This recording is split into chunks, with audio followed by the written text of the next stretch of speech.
Break के बाद स्वागत है आपका के चैनल के इस बुलेटिन में और इसी के साथ एक बार फिर से नजर डालते हैं आज की सुर्खियों पर। हेडलाइंस पावर्ड बाय के न्यूज साप्ताहिक समाचार पत्र जो रखे आपको आगे। को स्पॉन्सर्ड बाय स्वर्ण आभा ज्वेलर्स जो दे 100% शुद्धता की गारंटी और ब्लूमिंग वैली जो आपके अपनों तक पहुंचाए आपका प्यार। मुझे पड़ोसी पहचानते हैं या नहीं, खुद ही आकर देख ले सीएम। मंडी जिला कांग्रेस कमेटी के अध्यक्ष दीपक शर्मा ने सीएम को दिया जवाब। 2017 विधानसभा चुनाव से पहले वीरभद्र सिंह और विक्रमादित्य होंगे तिहाड़ जेल के अंदर। हमीरपुर जिला के बरसठ 20 में युवा संकल्प सम्मेलन में बोले भाजपा नेता अरुण धूमल। ईएसआई अस्पताल के कर्मचारी के साथ दुष्कर्म के मामले में पुलिस ने एक युवक को किया गिरफ्तार, जबकि एक अन्य आरोपी बताया जा रहा है फरार। और प्रदेश सरकार बार मालिकों के हितों में सुप्रीम कोर्ट में करे रिव्यू याचिका दायर। एसोसिएशन सुप्रीम कोर्ट के आदेश से प्रदेश में 25,000 लोगों को रोजगार होगा प्रभावित, बोले उमेश गौतम। प्रदेश की ऊंची पर्वत श्रृंखलाओं सहित जनजातीय क्षेत्रों में एक बार फिर से बर्फबारी और कुछ एक क्षेत्रों में हल्की बारिश का क्रम दोपहर बाद शुरू हुआ, जिससे एक बार फिर से ठंड लौट आई है। रुक रुक कर हो रही बर्फबारी और बारिश से तापमान में गिरावट दर्ज की जा रही है। मौसम विभाग की माने तो पिछले 24 घंटों में अधिकतम तापमान 2 से 3 डिग्री सेल्सियस की गिरावट दर्ज की गई है। जनजातीय क्षेत्र केलांग में पिछले 24 घंटों के दौरान 5 सेंटीमीटर ताजा हिमपात दर्ज किया गया। इसके अलावा कुछ एक मध्यम तथा मैदानी क्षेत्रों में बारिश होने से किसानों ने राहत की सांस ली है। राजधानी व इसके आसपास के क्षेत्रों में सुबह से मौसम खराब बना रहा, वहीं दिन में रुक रुक कर बूंदाबांदी का क्रम भी जारी रहा। शाम के समय पर्यटन स्थलों कुफरी, नारकंडा, चायल व इसके आसपास के क्षेत्रों में शाम के समय हल्की बारिश का क्रम शुरू हुआ, जिससे तापमान में गिरावट दर्ज की गई। वहीं बरमौर में सबसे अधिक 10 मिलीलीटर बारिश हुई। इसी तरह से मनाली में 3 मिलीलीटर, सलूनी 2, केलांग 2, चंबा 1, कल्पा 1.5 व भुंतर में 0.1 मिलीलीटर बारिश रिकॉर्ड की गई। अगले 2 से 3 दिनों में प्रदेश के कुछ एक क्षेत्रों में बारिश व बर्फबारी का क्रम जारी रहेगा।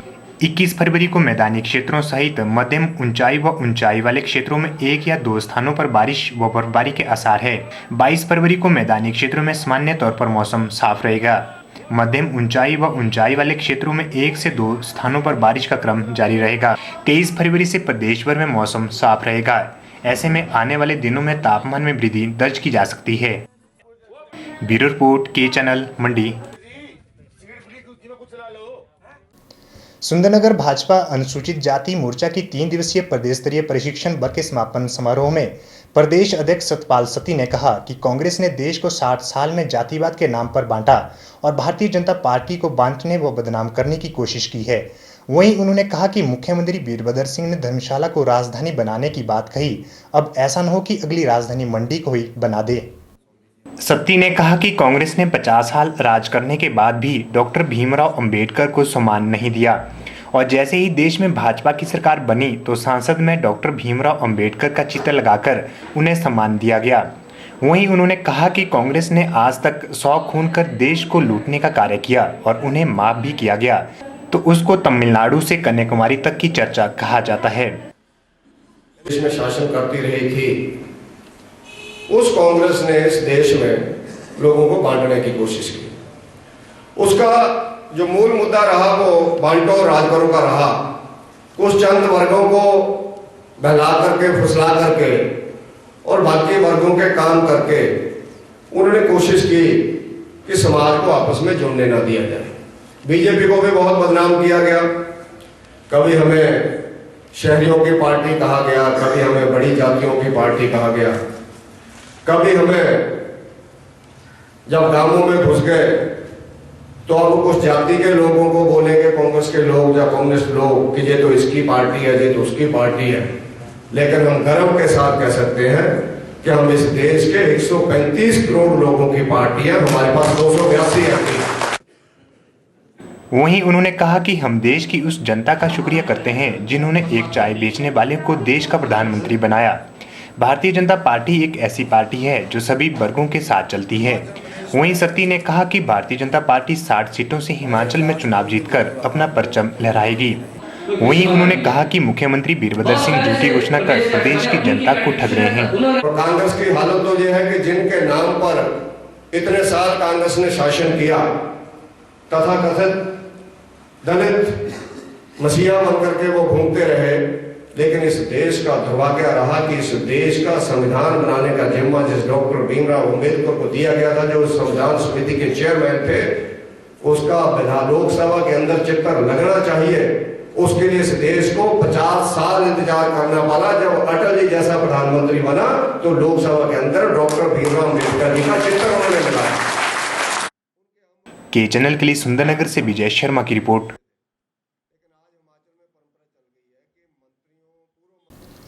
महिला पुलिस थाना बद्दी में पंजीकृत ईएसआई अस्पताल की कर्मचारी के साथ दुष्कर्म के मामले में पुलिस ने एक युवक को गिरफ्तार कर लिया है, जबकि एक अन्य आरोपी फरार बताया जा रहा है। एसएचओ महिला पुलिस थाना ने बताया कि युवक को कोर्ट में पेश किया जाएगा, जहां से उसको रिमांड पर लिया जाएगा। पुलिस ने मामले में कंबलजीत निवासी शाहपुर हरियाणा को गिरफ्तार कर लिया है। दूसरा युवक आरोपी इसका साथी है, जो शाहपुर का निवासी है। पुलिस ने बताया कि उक्त महिला करीबन 46 वर्ष की है, जो अस्पताल में ड्यूटी के लिए जा रही थी। महिला की ड्यूटी रात 10 बजे से लेकर सुबह 6 बजे तक की थी। महिला अपने घर शाहपुर से अस्पताल के लिए पैदल निकली थी। इस दौरान सिक्का होटल के नजदीक 2 लड़कों ने उसे पकड़ लिया और दुष्कर्म कर डाला। महिला ने बताया कि वह उसका पीछा कर रहे थे और सुनसान क्षेत्र के निकट उसे झाड़ियों में धकेल दिया। वहीं एसपी बद्दी बशीर सिंह ने कहा कि मामले की छानबीन महिला पुलिस थाना की टीम कर रही है। पुलिस ने एक आरोपी कमलजीत को गिरफ्तार कर लिया है, जिसे कोर्ट में पेश किया जाएगा। वहीं दूसरा युवक आरोपी फरार है, जिसकी धरपकड़ के लिए पुलिस टीम रवाना हो चुकी है। 18 तारीख को महिला पुलिस स्टेशन बद्दी में एक लेडी जिसकी उम्र 40 साल है, जो कि बद्दी में ही काठा में ईएसआई में काम करती है, ने रिपोर्ट की कि वो 17 तारीख की रात को ड्यूटी ऑफ होने के बाद अपने घर जा रही थी। तो रास्ते में 2 युवक ने उसको पकड़ा और उसके बाद उसको आगे झाड़ियों में ले जाके उसके साथ बलात्कार किया है, और जिस पर थाना महिला बद्दी में एफआईआर अंडर सेक्शन 376 दर्ज की गई है और जिसकी तफ्तीश की जा रही है। यहाँ इसमें से एक अभियुक्त को गिरफ्तार कर दिया है और दूसरा जो माइनर बताया जा रहा है उसको भी जल्द गिरफ्तार करके कोर्ट में पेश किया जाएगा। के चैनल के लिए नालागढ़ से नंदलाल ठाकुर की रिपोर्ट। वक्त हो चला एक छोटे से ब्रेक का, आप देखते रहिए के चैनल।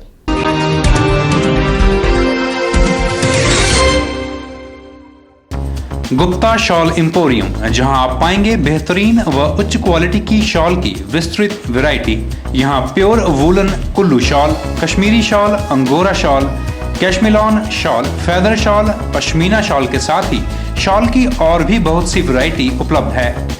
तो देर न कीजिए और आज ही पहुंचे गुप्ता शॉल एम्पोरियम, सब्जी मंडी के साथ नेर चौक, डिस्ट्रिक्ट मंडी। मोबाइल 9459125400।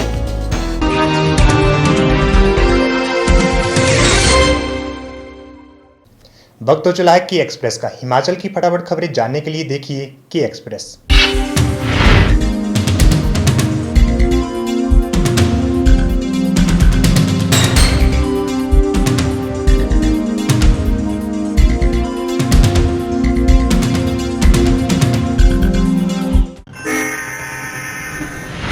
युवाओं को क्षेत्र के विकास में सहयोग देने के लिए सही नेता चुनने का संकल्प दिलाते हुए उन्होंने कहा कि किसी भी व्यक्ति को खुद या फिर क्षेत्र का विकास करने के लिए 3 चीजें आवश्यक है: संकल्प, अवसर और संघर्ष। उन्होंने कहा कि विश्व के सबसे बड़े लोकतंत्र भारत की ओर आज पूरी दुनिया देख रही है, क्योंकि भारत में 65% आबादी 35 वर्ष से कम आयु की है। सब सोच रहे हैं क्या भारत इस युवा शक्ति को भारत को विश्व शक्ति बनाने के ऊर्जा स्रोत में बदल पाएगा। उन्होंने कांग्रेस की यूपीए सरकार को कटघरे में खड़ा करते हुए कहा कि मनमोहन सिंह को 10 साल बस खिचड़ी, मनरेगा और 2 रुपए गेहूं व 3 रुपए चावल की चिंता रही।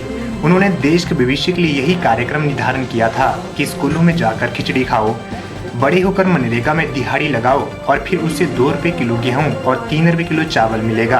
कांग्रेस सरकार जब बनी उन्होंने बेरोजगारी भत्ते जैसे प्रलोभन देकर युवाओं के भविष्य के साथ खिलवाड़ किया। उन्होंने युवाओं से आह्वान करते हुए कहा कि सब मिलकर संकल्प लो कि अपनी क्षमताओं को बढ़ाएंगे और मनरेगा और बेरोजगारी भत्ते जैसे प्रलोभनों की दौड़ से आगे बढ़ेंगे। शिक्षा के स्तर में उत्थान पर बल देते हुए उन्होंने कहा कि प्रदेश सरकार को शिक्षण संस्थानों की गिनती बढ़ाने के बजाय शिक्षा की गुणवत्ता पर ध्यान देना चाहिए और अच्छे स्तर की शिक्षा युवाओं को काबिल बनाएगी, जिससे वह स्वरोजगार, रोजगार, कारोबार या फिर आविष्कार करने के काबिल बनेंगे। सीएम वीरभद्र सिंह ने अपने मंडी जिला दौरे के दौरान अपनी ही पार्टी के कुछ नेताओं पर जो टिप्पणियां की थी उन पर बवाल मचता हुआ नजर आ रहा है। इस पर जवाब देने के लिए सोमवार को मंडी जिला कांग्रेस कमेटी के अध्यक्ष दीपक शर्मा ने पत्रकार वार्ता का आयोजन किया और कहा कि उन्हें उनके पड़ोसी जानते हैं या नहीं, इस बात को जानने के लिए सीएम खुद ही आकर देख लें। दीपक ने कहा कि उनका राजनीतिक परिवार से कोई संबंध नहीं है और वह सामाजिक तौर पर सभी के साथ जुड़े हुए हैं। उन्होंने कहा कि नेताओं के बच्चे अपने आस पड़ोस में नहीं जाते, जबकि सामाजिक परिवेश से जुड़े लोगों के लिए उनका आस पड़ोस ही सब कुछ होता है। उन्होंने कहा कि किसी की काबिलियत को कभी कम नहीं आंकना चाहिए। दीपक ने कहा कि बीते दिनों में सभी को इस बात का संकेत मिल चुका है, जिन्हें कोई नहीं जानता था वह भी चुनाव जीत कर आए हैं और खुद सीएम भी इस बात को मानते हैं। दीपक शर्मा ने कहा कि उनकी नियुक्ति किसी व्यक्ति विशेष ने नहीं बल्कि राष्ट्रीय अध्यक्ष सोनिया गांधी ने की है। उन्होंने कहा कि सीएम एक अनुभवी और आक्रामक नेता है और सभी उनका मान सम्मान करते हैं, लेकिन सीएम अपनी आक्रामकता को राजनीतिक विरोधियों पर दिखाए तो ठीक रहेगा। उन्होंने कहा कि इस प्रकार की टिप्पणियां करने से कार्यकर्ताओं का मनोबल गिरता है। अभियान के संयोजक देशराज शर्मा ने बताया कि हिमाचल प्रदेश के किसान जंगली जानवरों के आतंक से जूझ रहे हैं और प्रदेश के युवा बेरोजगारी की तरफ बढ़ रहे हैं, जबकि राज्य सरकार इस ओर कोई ध्यान नहीं दे रही है। उन्होंने बताया कि यात्रा के दौरान प्रदेश के लोगों से मुलाकात की जाएगी और उनकी विभिन्न समस्याओं को जाना जाएगा। इस यात्रा के बाद किसान बचाओ अभियान प्रदेश में एक क्षेत्रीय राजनीतिक दल बनाने पर भी विचार करेगा और यात्रा के माध्यम से ही लोगों से इस पर भी राय ली जाएगी। देशराज शर्मा ने कहा कि प्रदेश में कर्मचारियों को पेंशन नहीं मिल रही है और आउटसोर्स तथा ठेकों के माध्यम से लोगों को रोजगार के नाम पर ठगा जा रहा है। उन्होंने कहा कि प्रदेश के संसाधनों का दोहन करके बाहरी कंपनियों को लाभ पहुंचाया जा रहा है, जबकि यहाँ के लोगों को उसका कोई लाभ नहीं मिल पा रहा है। उन्होंने कहा कि जब तक इन समस्याओं का हल नहीं किया जाएगा तब तक किसान बचाओ अभियान अपनी आवाज को बुलंद करता रहेगा। पुलिस ने मामले में कंबलजीत निवासी शाहपुर हरियाणा को गिरफ्तार कर लिया है। दूसरा युवक आरोपी इसका साथी है जो शाहपुर का निवासी है। पुलिस ने बताया कि उक्त महिला करीबन 46 वर्ष की है जो अस्पताल में ड्यूटी के लिए जा रही थी। महिला की ड्यूटी रात 10 बजे से लेकर सुबह 6 बजे तक की थी। महिला अपने घर शाहपुर से अस्पताल के लिए पैदल निकली थी। इस दौरान सिक्का होटल के नजदीक 2 लड़कों ने उसे पकड़ लिया और दुष्कर्म कर डाला।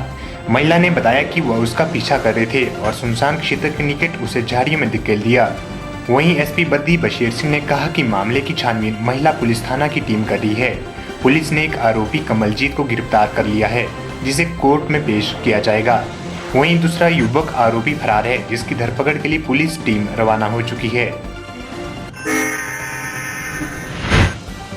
इस मौके पर प्रदेश अध्यक्ष उमेश गौतम ने कहा कि हिमाचल प्रदेश बार एसोसिएशन प्रदेश सरकार से मांग करती है कि बार मालिकों के हित में प्रदेश सुप्रीम कोर्ट में रिव्यू याचिका दायर करें, क्योंकि सुप्रीम कोर्ट के आदेश से प्रदेश में लगभग 2000 लाइसेंस धारकों के साथ इस रोजगार से जुड़े तकरीबन 25,000 लोगों को रोजगार प्रभावित बंद हो जाएगा, क्योंकि हिमाचल पहाड़ी राज्य होने के चलते 90% L3, L4 व L5 बार व रेस्तरां 500 मीटर दायरे में आते हैं और इनके बंद होने से जहां पर्यटन पर बुरा प्रभाव पड़ेगा, वहीं सरकार को राजस्व का भी भारी घाटा उठाना पड़ेगा और प्रदेश में शराब का अवैध कारोबार भी फल फूलेगा। वहीं उन्होंने फैसले के विरोध में तर्क दिया है कि 15% दुर्घटनाएं शराब पीकर वाहन चलाने से होती है। ऐसी स्थिति में सरकार को ऐसे चालकों के लाइसेंस मौके पर ही रद्द करने चाहिए, न कि लाइसेंस पर पाबंदी लगनी चाहिए। उन्होंने बताया कि गोवा और झारखंड के एडवोकेट जनरल ने भी सुझाया है कि शराब बार सर्विस ऑर्गेनाइजेशन है और यह सुप्रीम कोर्ट के इन आदेशों से बाहर है। एसोसिएशन ने प्रदेश सरकार से मांग की है कि सरकार को प्रभावित L3, L4 व L5 लाइसेंस धारकों के लिए उच्चतम न्यायालय में समीक्षा याचिका दाखिल करनी चाहिए। उन्होंने कहा कि अगर सरकार ऐसा नहीं करती है तो एसोसिएशन के सदस्य अपने तौर पर उच्चतम न्यायालय से न्याय की गुहार लगाएंगे। कार्यशाला में प्रथम दिन institute of children of special ability Shimla के प्रधानाचार्य मायाराम ने दिव्यांग बच्चों की बेहतर शिक्षा के गुर सिखाए। उन्होंने कार्यशाला में दिव्यांग के साथ कैसा बर्ताव किया जाए, इस पर भी विस्तार से चर्चा की गई। कार्यक्रम कोऑर्डिनेटर प्रोफेसर तानेंद्र ने जानकारी देते हुए बताया कि SCERT में 2 दिवसीय IEDAS कार्यशाला का शुभारंभ किया गया। इसमें प्रदेश भर के 10 जिलों के करीब 40 स्कूलों के प्रिंसिपल भाग ले रहे हैं। उन्होंने कहा कि इस कार्यशाला का उद्देश्य स्कूल में दिव्यांग बच्चों को बेहतर शिक्षा देना है। आपको बता दें कि दिव्यांग सरकारी विद्यालय में सबके साथ मिलकर शिक्षा ग्रहण कर सके, इसी उद्देश्य से राज्य शैक्षणिक अनुसंधान एवं प्रशिक्षण परिषद सोलन द्वारा 2 दिवसीय कार्यशाला का आयोजन किया जा रहा है। इसमें प्रदेश के 10 जिलों से राजकीय वरिष्ठ माध्यमिक स्कूलों के करीबन 40 प्रधानाचार्य भाग ले रहे हैं, जिनको अनुभवी रिसोर्स पर्सन द्वारा प्रशिक्षित किया जा रहा है। सत्ती ने कहा कि कांग्रेस ने 50 साल राज करने के बाद भी डॉक्टर भीमराव अंबेडकर को सम्मान नहीं दिया और जैसे ही देश में भाजपा की सरकार बनी तो संसद में डॉक्टर भीमराव अंबेडकर का चित्र लगाकर उन्हें सम्मान दिया गया। वहीं उन्होंने कहा कि कांग्रेस ने आज तक 100 खून कर देश को लूटने का कार्य किया और उन्हें माफ भी किया गया, तो उसको तमिलनाडु से कन्याकुमारी तक की चर्चा कहा जाता है। वहीं उन्होंने कहा कि हम देश की उस जनता का शुक्रिया करते हैं जिन्होंने एक चाय बेचने वाले को देश का प्रधानमंत्री बनाया। भारतीय जनता पार्टी एक ऐसी पार्टी है जो सभी वर्गों के साथ चलती है। वहीं सत्ती ने कहा कि भारतीय जनता पार्टी 60 सीटों से हिमाचल में चुनाव जीतकर अपना परचम लहराएगी। जनजातीय क्षेत्र केलांग में पिछले 24 घंटों के दौरान 5 सेंटीमीटर ताजा हिमपात दर्ज किया गया।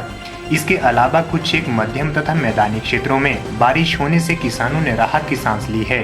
राजधानी व इसके आसपास के क्षेत्रों में सुबह से मौसम खराब बना रहा, वहीं दिन में रुक रुक कर बूंदाबांदी का क्रम भी जारी रहा। शाम के समय पर्यटन स्थलों कुफरी, नारकंडा, चायल व इसके आसपास के क्षेत्रों में शाम के समय हल्की बारिश का क्रम शुरू हुआ, जिससे तापमान में गिरावट दर्ज की गई।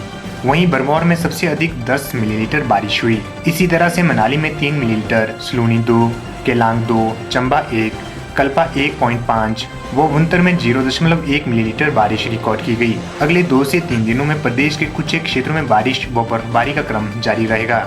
21 फरवरी को मैदानी क्षेत्रों सहित मध्यम ऊंचाई व ऊंचाई वाले क्षेत्रों में 1 या 2 स्थानों पर बारिश व बर्फबारी के आसार है।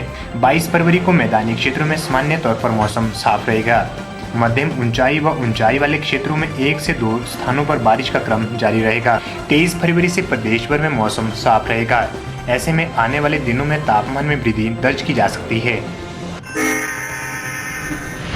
प्राचीन भूतनाथ मंदिर में श्रृंगारोत्सव जारी है और श्रद्धालु प्रतिदिन देवी देवताओं के विभिन्न रूपों के दर्शन कर रहे हैं। सोमवार को श्रद्धालुओं ने माता तारना के दर्शन किए और श्रद्धा सुमन अर्पित कर माता तारना का आशीर्वाद ग्रहण किया। इस मौके पर श्रद्धालुओं में खासा उत्साह देखने को मिला। वहीं श्रद्धालुओं ने अपने अनुभवों को साझा करते हुए कहा कि इस बार प्राचीन भूतनाथ मंदिर में विभिन्न देवी देवताओं के दर्शन करने को मिल रहे हैं और उन्हें काफी अच्छा अनुभव हो रहा है। श्रद्धालुओं का मानना है कि भोलेनाथ तो इतने भोले हैं कि सच्चे हृदय से भोलेनाथ के दरबार में जो भी आता है उसकी हर मनोकामना पूर्ण होती है। और शिवरात्रि भी आने वाली है 24 को और रोज़ यहाँ पे दर्शन करने बहुत अच्छे लगते हैं भूतनाथ मंदिर में। आज हमने काला देवी का रूप देखा, तो देख के बहुत ही जैसे पूरी तरह काला देवी का ही पूरी प्रकट साक्षात लगा और बहुत ही सुंदर। आज के इस अंक में फिलहाल इतना ही। मुझे दीजिए इजाजत और आप देखते रहिए के चैनल।